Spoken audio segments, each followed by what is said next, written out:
সোমবার 8ই জানুয়ারি দিনটিকে black day রূপে পালন করল রাজ্যের ত্রিপুরা মথাদলীয় ত্রিপুরা স্টুডেন্টস ফেডারেশন। এদিন খুমলুং সহ রাজ্যের প্রায় প্রতিটি এডিসি এলাকায় এই দিনটি পালিত হয়েছে। উল্লেখ্য 2019 সালে যখন কেন্দ্র সরকার কর্তৃক গোটা দেশব্যাপী ক্যাব বা সিটিজেনশিপ অ্যামেন্ডমেন্ট অ্যাক্ট চালুর সিদ্ধান্ত গৃহীত হয়, তখন সে সিদ্ধান্তের তীব্র বিরোধিতা করে রাজ্যের ত্রিপুরা সাবের একটা বিরাট অংশ। তখন 8ই জানুয়ারি রাজ্যব্যাপী একদিনের বন্ধ চলাকালীন মাধব বাড়িতে কিছু দুষ্কৃতী দ্বারা হামলার শিকার হয় বিক্ষোভকারীরা। পাশাপাশি ত্রিপুরা পুলিশের গুলির আক্রমণের শিকারও হয়েছিল এদিন বহু বিক্ষোভকারীরা, এমনটাই অভিযোগ। সেই চিত্রকে ত্রিপুরার ইতিহাসে জালিয়ানওয়ালাবাগের হত্যাকাণ্ডের সাথে তুলনা করেছেন এক টিএসএফ সদস্য। 2019-এর এই ঘটনাকে কেন্দ্র করে 8ই জানুয়ারি দিনটিকে কালো দিন হিসেবে পালন করে আসছে ত্রিপুরা স্টুডেন্ট ফেডারেশন।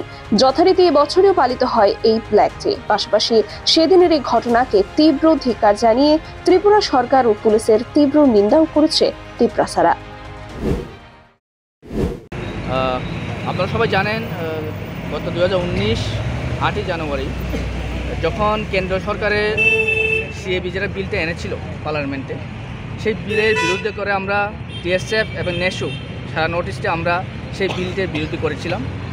সেই বিলটার বিরুদ্ধে করে আমরা ত্রিপুরা রাজ্যে বন্ধ রাখতে বাধ্য হয়েছিলাম।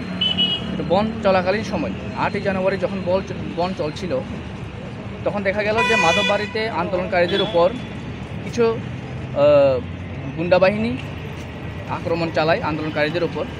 পাশাপাশি ত্রিপুরা সরকারের পক্ষ থেকে ত্রিপুরার পুলিশ যেইভাবে আমাদের আন্দোলন যারা করছিল তাদের উপর যেভাবে গুলি চালিয়েছিল, সেই গুলি যে করছিল সেটা দেখে মনে হয় যে ত্রিপুরা রাজ্যে দ্বিতীয় জালিয়ানওয়ালাবাগ হত্যাকাণ্ড হয়েছে মনে হয়।